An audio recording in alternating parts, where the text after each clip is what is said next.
So we are the Food for Thought project, and we're based at the University of Oxford, Royal Holloway, and the University of Exeter as well.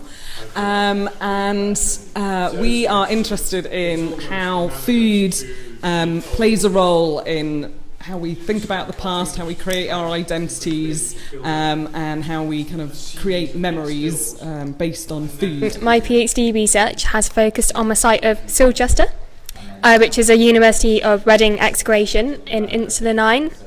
And I've been looking at how food and farming changed from a late Iron Age into the Roman period and how that compares with the local area. So, I've spent many hours taking samples on the site, processing them by a technique called flotation.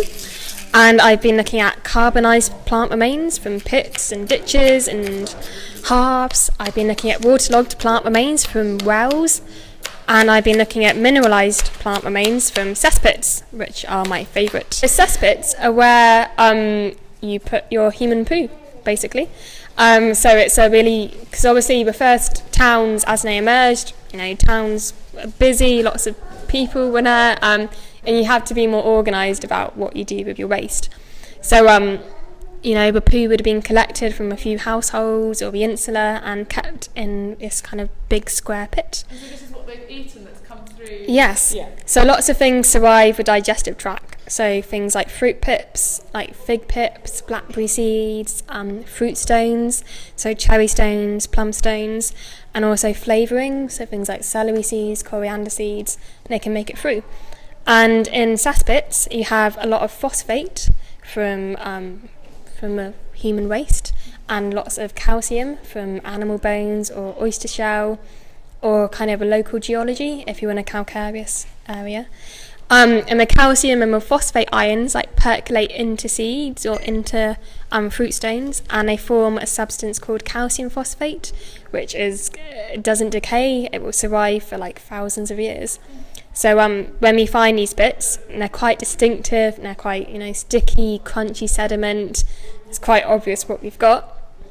So we do extra careful sieving, and we make sure we collect all the residue, and we take it back to the lab and carefully sort it.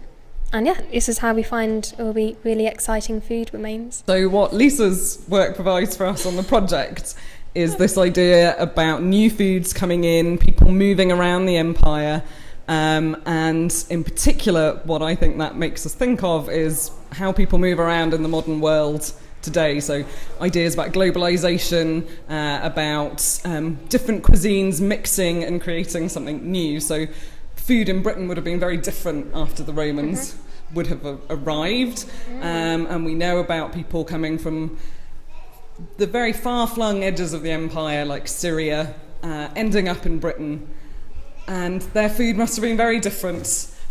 So we know they probably complained about the climate, but probably what they were eating was different, and all of these things would have had to be negotiated and talked about and sorted out in some way so that people could feel at home in this new place they had come to. Because food is such a strong carrier of memory, and we all have a childhood memory that's very connected to food. So one of my earliest childhood memories is being chosen to be the person to go to the sweet shop in my infant school.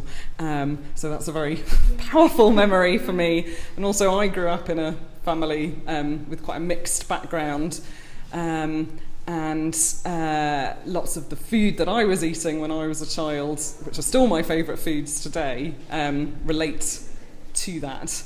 And one of the things we've been trying to gather on the project are other people's memories that are related to food, kind of working off Proust's Madeleine and that smell of food and the very sensory aspects that are difficult to find archaeologically, but we think must be there. So we have a Twitter account that is at NotJustDormice. So please let us know your food memories via Twitter. We also have a Facebook page and a blog. If you Google Not Just Dormice, we should come up on all of those things. So we look forward to hearing all of your memories, so please do get in touch with us.